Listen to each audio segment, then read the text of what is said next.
You're listening to the Back Porch Talk podcast.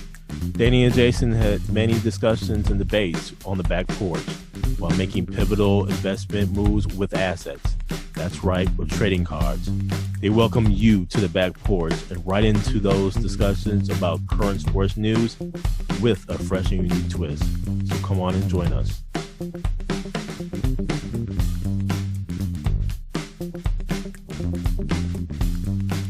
Welcome to the Back Porch Talk podcast. I'm your co-host, Jason. Host, Danny. Fans, we got a full show for you today, so let's get right to it. The NFL talk. Coach Prime goes to Colorado. First, Danny, right into the NFL, where the Green Bay Packers went ahead and did that thing once again against those lowly Chicago Bears. 28-19, Packers win. A.J. Dillon, 18 carries for 93 yards for a touchdown. Justin Fields of the Chicago Bears, 2 interceptions.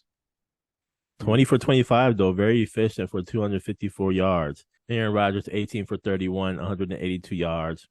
Pedestrian game for him, quite frankly. But he escapes with another win in Chicago at that, his favorite place. I'm glad that the Packers are getting a bye next weekend. They desperately need it to hopefully get recover from all these injuries and everything. Christian Watson did very well. I mean, he got that one carry on an end around here for 46 yards for a touchdown. I'm just not really enthused about watching the Green Bay Packers. I am going to be interested, though, in watching them when Dobbs actually comes back. So I would love to see that dynamic duo, if you will, of Dobbs and Christian Watson. I would have loved to have seen, obviously, Devontae in the mix there with these young receivers, but that's not the case. So I would love to see how the Packers really will approach the remainder of the season. I think they're close to being mathematically out of it. I'm wondering if Jordan Love is going to actually play, but nonetheless, Danny, I mean, Packers goes ahead and wins this game against the Bears. What say you? They were trailing. It was a 16-3, and then Watson got that touchdown right before the first half ended. So it made it 16-10. And then they just shut the Bears down in the second half. Fields look good, man, for being off a week. You know, he had the shoulder injury, but he had 2 of those interceptions were a killer for him. But they have a lot to look forward to in Chicago, I think, with Justin Fields. He's looking a little more comfortable, not only running the ball, but in the pocket. Because yesterday he had a couple opportunities. He could have took off and ran, but he actually sat there and took a hit and threw the ball and put it on the money. So they can get some pieces around him. David Montgomery's consistent back. Khalil Herbert, the one that's injured for the rest of the season, or he may be back later in the season. They have some pieces there. But on the Packer side of the ball, they do have still an opportunity to make the playoffs. It's slim. Chicago blew this one, man. I think more than Green Bay winning. It was Chicago had everything going for them and just let it go. But we've seen this how many times now? We've seen this song and dance with Chicago where in the games they do jump ahead. They just let the game go. And Christian Watson had a strong game. A.J. Dillon got the ball. And do you remember I said – I don't know if Aaron Jones is hurt. He had he got tackled awkwardly. So I didn't know if that took him out the game. They really didn't say. But they featured A.J. Dillon yesterday more than Aaron Jones. And at the beginning of the season, A.J. Dillon was more the feature back. Or he at least had a comparable amount of carries and touches. And then Aaron Jones said, no, this is my team. And then they went strictly with Aaron Jones and A.J. Dillon wasn't getting anything. So I think that's something they messed up on in the season where the balance wasn't there. And you saw A.J. Dillon, what he can do, man. He gives you that thunder and lightning type combo, and they weren't exploiting that. So good for him, and he had a good game yesterday. And Danny, right into your Atlanta Falcons taking the L against the Pittsburgh Steelers, 19-16, and where Marcus Mariota, he throws for 167 yards, 1 touchdown, a critical pick at the very end of the game. Falcons actually had an opportunity to tie this game up, man. They got the ball, was down deep in the Pittsburgh Steelers territory there. What happens? Marcus Mariota throws a pick. That's what happened. Kenny Pickett throws for 197 yards, one touchdown, 16 for 28. Najee Harris runs for 86 yards. Danny, your Falcons take this L. What say you? Another tough one, Jay. Another tough one, man. This was defense played well. They held Pittsburgh to 19. Offense, Mariota airmailing cats left and right. And Drake London had a great game. He had 95 yards, 6 receptions. But there are a lot of opportunities. Mariota, where the Atlanta Falcons, they could have easily won this game if their offense would have been in sync. And Mariota wasn't overthrowing people like he was, which begs the question, when are you going to put in Desmond Ridder to see what you have? All right, we're 5-8. We have a bye next week as well. You got to at least see what you have, man. Unless there's something else with him that we're hiding, that they're like, hey, I don't know, we should put him out there. You got to see what you have, because Mariota, the way he was playing yesterday, it was just tough to watch. And I actually watched this whole game, which is kudos to me, I guess, sticking it through. But it was one where they were down and then they made a comeback, and they're actually in the red zone and they couldn't convert. They had multiple opportunities in the red zone and they couldn't convert, and they had another field goals. So 5-8, and we'll see what Tampa does tonight to see if we still have a shot at that first place, which is not saying a lot. But yeah, it's time for Desmond Ridder at least get some action in here, man, just to see what I want to see what he can do. And I'm sure a lot of the Falcons fans wanted to see, especially after yesterday. It was frustrating watching Mariota do what he did. And Danny, this NFL Sunday was an interesting one that the Commanders and Giants ended in a tie. The Vikings continue to progress here in the NFC, beating the New York Jets 27-22, making the Vikings 10-2 as an overall record. One of the intriguing games going into Sunday for me was the Miami Dolphins 49ers game. I really wanted to see what Miami was going to do, and unfortunately, they took this L big time. I was hoping for it to be a closer game.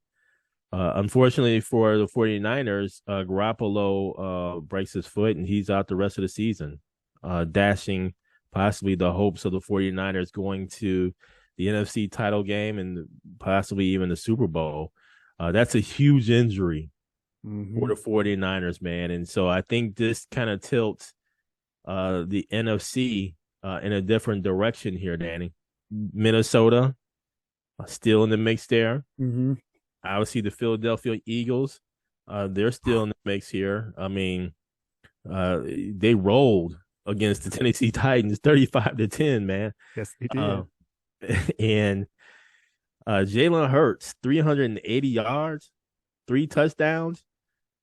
If the NFL, if they're not considering Jalen Hurts as an MVP candidate, I just don't know what they're looking at, man. I don't know what they're looking at. Totally agree with that. So we'll see what happens here, Danny. But let me just say, these Eagles are for real. A.J. Brown against his former team, 119 yards, 2 touchdowns. Devontae Smith, 102 yards for a touchdown. I don't know what the hell the Tennessee Titans was thinking, man, by letting A.J. Brown go. Maybe the fact that he was coming up on a contract. He didn't want to pay him. Didn't want to pay him. And so they decided to go into the draft to get another receiver here. Yep. I believe it was Burks, if I'm not mistaken. Yep, Traylon Burks. And he had 1 reception for 25 yards and a touchdown. He did get knocked out the game with a concussion. Yeah. Yep. He got lit up, actually. I don't know how he held the ball when he caught it. Interesting move in the offseason by the Tennessee Titans. They are now 7-5. Mm-hmm. We'll see what happens. They are leading in that division. The division is not strong at all. That being the AFC South, especially with the Indianapolis Colts that's getting demolished Oh, that was rough. by the Dallas Cowboys. Oh my lord, That fourth quarter was no joke. man! Check in on the Indianapolis Colts, man. Golly, 54-19. Man, Mm-hmm. yeah, I need to check in on just Saturday and boys, man, because they got they got demolished, man. But those were the things in the NFL, man. Can't forget the Chiefs and Bengals, 27-24. Bengals wins. Mm-hmm. Um, and where Burrow goes for 286 for two touches. Uh, Jamar Chase, 7 receptions for 97 yards. Man, just an interesting game down to the wire here. What say you, Danny? So Jason, just looking at the games, the Vikings pulled out another one right at the end. The Jets were right there, and the Minnesota Vikings picked off Mike White in the end zone, which the Jets had multiple opportunities before that where the Vikings defense stepped up and stopped them in the red zone. So Vikings are living life dangerously and won again. Lions, they're the other team besides Green Bay and the Falcons that have like a slim shot to get in the playoffs, and they're starting to pick it up, man. They actually have a big game next week with Minnesota. They look good yesterday.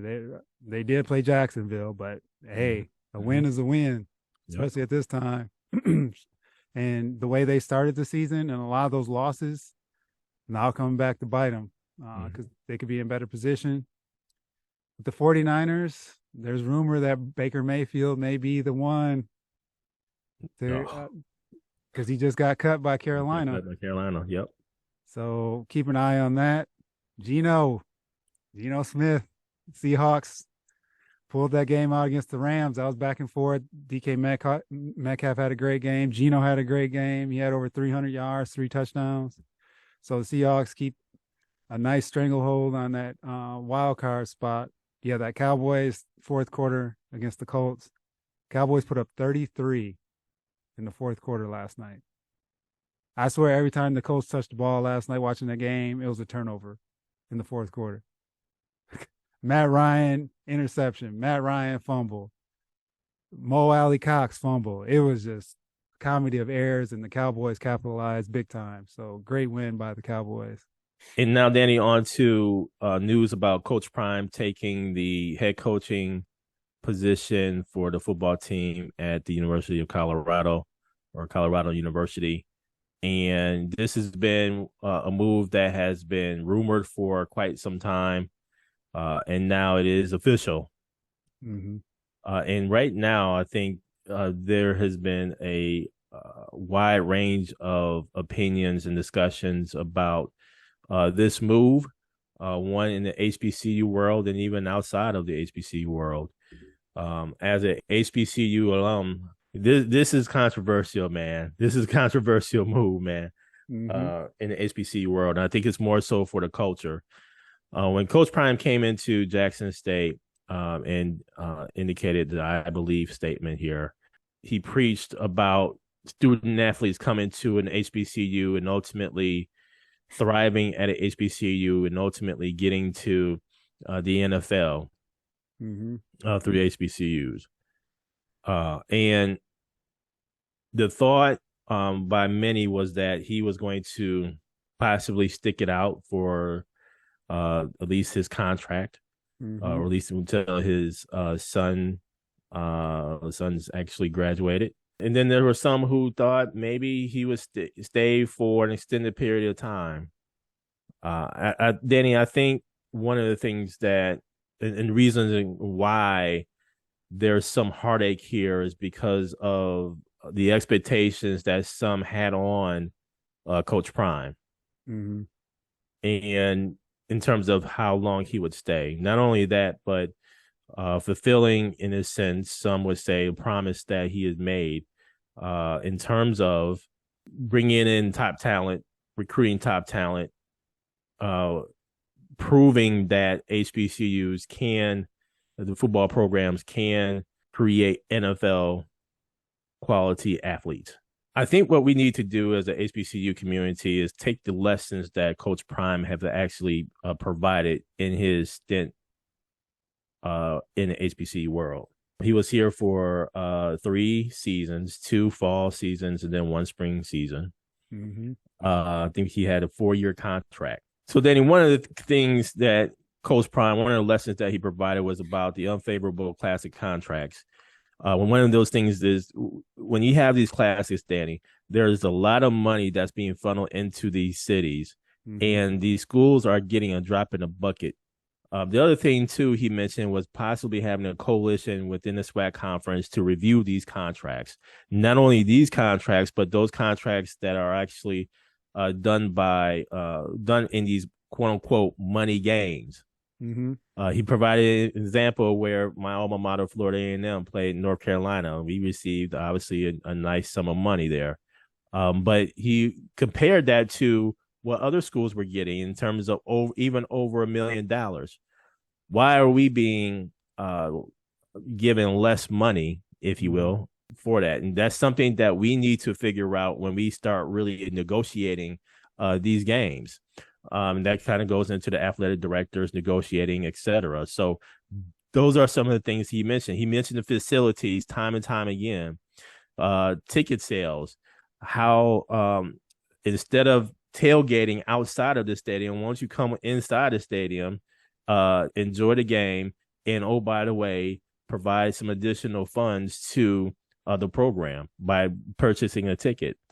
That helps with the support, whether it's financial or otherwise, your support being in the stadium. And then really just the mentality, Danny, where we need to really start galvanizing our resources for the purposes, whether for the athletic department. We need to do a better job, Danny. Listen, man, I saw the video of Coach Prime and his crew getting a tour of the Colorado facilities. Man, those facilities are amazing, man. Mm-hmm. And Prime was keeping it cool, right? But everybody else, you know, they were like a kid in a candy store. Yeah. Look at all the facilities, the swimming pools, recovery pools, whatever the case may be, the training tables, the cafeteria inside the facilities for the student athletes, the meeting rooms, the recreation. I'm like, man, this is absolutely amazing. And all I can say is this, Danny, I can't remember the last time there has been a head football coach from an HBCU that has moved up to become a head football coach of a Power 5 team. One of the things that gets lost in this, in all the opinions that's out there, is how much money and how this is helping the assistant coaches. In one of the videos, Danny, Prime talked about how there were a couple of coaches with him for 16 years. Yep. Okay. I found an article dated February 10th of this year. The headlines of this article is Regents approve contracts for Colorado University Buffs football assistants. I'm going to read just a portion of this article, Danny. Again, this is dated February 10th. New offensive coordinator Mike Sanford has signed one of the most lucrative deals for an assistant coach in Colorado football history. The Sanford, who also coaches quarterbacks, signed a 3-year contract valued at $2.1 million in base and supplemental salary, matching the largest deal ever for a Colorado University assistant. Former defensive coordinator DJ Elliott signed a 3-year, $2.1 million contract in 2017, where he earned $700,000 per year, the largest single season salary for a CU assistant at that time. So now Sanford, he's going to make $650,000 this year, $700,000 in 2023, and $750,000 in 2024. Again, this is before Coach Prime and his new assistant crew is coming in. It further goes to say that there are some other assistants Devin McGogan and Patterson, they all signed a 2-year deal. Devin's deal is for 425,000 for 22, 450 and 23. Other contracts 350 in 2022. My point in saying all this, Danny, is this: these contracts by the assistant coaches are that of what a head football coach at an HBCU, a prominent HBCU at that, really gets. Mm-hmm. And so for 16 years that these assistant coaches that has been with Coach Prime from Pee Wee football on up, they're finally getting some funds for their own families. And Coach Prime can now create a coaching tree in where these assistants could potentially go on to do some other things. I mean, look, Danny, Colorado only won one game last year, so the expectations are pretty low here. If Coach Prime just gets 2 games, he's made an improvement. Now, that second year and that third year, he's going to have to do some big things there. Mm-hmm. At least now he can put together his team. I think it's incumbent upon us, we as HBCU alums, the alumni base, we need to really focus in on the infrastructure. That video, I recommend, it's a YouTube clip. I recommend y'all go out there, take a look at the facilities at Colorado University, because those facilities was there before Coach Prime, and they're going to be there after Coach Prime. Yep. That is something that we as the HBCU community need to focus in on, the infrastructure, because no matter who comes in and coaches, we need to ensure that we have the infrastructure for our student athletes. Do I blame Coach Prime for going? Let me say it in a different way. We as an HBCU community, we really need to better our facilities and have a little bit more financial resources for our coaches and assistant coaches to make it a little bit more attractive for them to, one, come in, but then also two, to stay. Yep. So therefore, when there's an attractive offer by a Colorado University or whomever else, the coaches can actually see and taste and have the tangible evidence of what they've experienced at an HBCU, but know that there are some good facilities and good resources there, and that is growing. Coach Prime did what he wanted to do for himself and for his family. Okay. Yep. And for his assistant coaches. He has made history in doing that. Again, I don't remember a head football coach from the HBCU becoming a head coach for a PWI. Yep. Or a Power 5. But in doing so, I think the promise and the expectations, again, there was a wide range of expectations. So you're going to have some folks who are going to have, feel some kind of way about this. All big time. Yep. Because their feeling was that, not that he was the savior, not saying that, but he would have major influence in getting additional resources to Jackson State. Stadium being one. Yep. Financial resources, being two. But here's going to be a challenge, I think, that's going to be really interesting moving forward, Danny. And that challenge is going to be, just as everybody was talking about giving Jackson State money, did you ever give your $1 million? Michael Strahan, are you still going to have that endorsement deal with the suits and your suit line and everything? Is that still going to stay true and stay with Jackson State? See, I think those questions need to be answered, and those people need to be put on Front Street. I would say congratulations to Jackson State University football team for winning the SWAC, being a repeat champion, SWAC champion. They'll move on to the Celebration Bowl. We'll see what happens there. I believe Coach Prime is going to coach. His son is going to be the quarterback. But, man, this is going to be interesting times. What say you, Danny? We've been following this before Deion got to Jackson State, and it's tough for me just because you kind of mentioned this, but his influence on what he was doing, and not only some of the things, shining some lights on some of the dark corners, so to speak, or some areas that people didn't really want to speak to, but then he was given exposure to so many different avenues Mm-hmm. of marketing, advertising, the path to the NFL, and calling that out and making people talk about it. He Mm-hmm. had ESPN's ear. Not to say that's the end all be all, but they're a big player. They got big money, and that money can come back to the schools as what he was doing with Jackson State. So his influence and just his knowledge of the game and how to work the game from a football standpoint, a personal standpoint, and all these different avenues that he was opening up for these student athletes and the HBCU community is going to be it's going to be detrimental, I think, for a while, unless there's somebody else that I'm not aware of that's going to come in, to supplant the way he does things, the way he operates. And now, I'm not saying someone has to come in and copycat what he's doing or he did, but it was just him bringing a fresh set of eyes to a whole different number of items, and that now that's gone. And I think too, the other thing is, if it would have been Florida State he went to versus Colorado, would people Mm-hmm. feel a different type of way? Mm-hmm. Because that's his alma mater, right?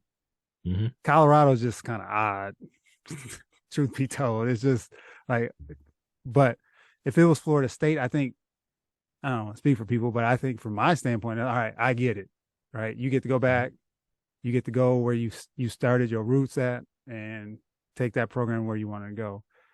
But all in all, man, it's just tough to see him leave Jackson State. And I'm curious now, just on the blowback from this, like the players leaving. So Mm-hmm. a lot of kids. There's some big time recruits coming into Jackson State, Mm-hmm. and I believe one of the receivers, he's a 4-star, mentioned he wasn't coming. He's decommitting now, right? Mm-hmm. Mm-hmm. So what then? How does that impact the program at Jackson State and possibly others too? Mm-hmm. Because Dion has that presence, man. He has that it to make you want to be a part of something. And so now that's gone. And I know he's taken a number of his players that are on the current team to Colorado, and whoever else gets into the transfer portal. I'm a big primetime fan. I'm wearing a damn Atlanta Falcons shirt. So it's just one of those things, man. We've been talking about this, and I thought there was more he had on his roadmap before Mm-hmm. he would leave. But an opportunity presented itself, and he has his reasons. Mm-hmm. And we don't know those reasons besides what's publicized with us. But it's one of those things where it's like, damn, now he's gone. But now the HBC community, they have an opportunity here. Yeah. Take what he's done Mm-hmm. and move it forward. Mm-hmm. Right? And we've talked about that, moving things forward. Mm-hmm. Don't get complacent. Take all the momentum that's currently there and move things forward. And I think everything will be okay in time. I initially said that he was going to be here for his contract. Yep. And so like a year short, a season short here, but nonetheless, Danny, just to kind of give you a frame of reference, according to HBCU Game Day, the SWAC commissioner McClellan, he has indicated that the revenue is up.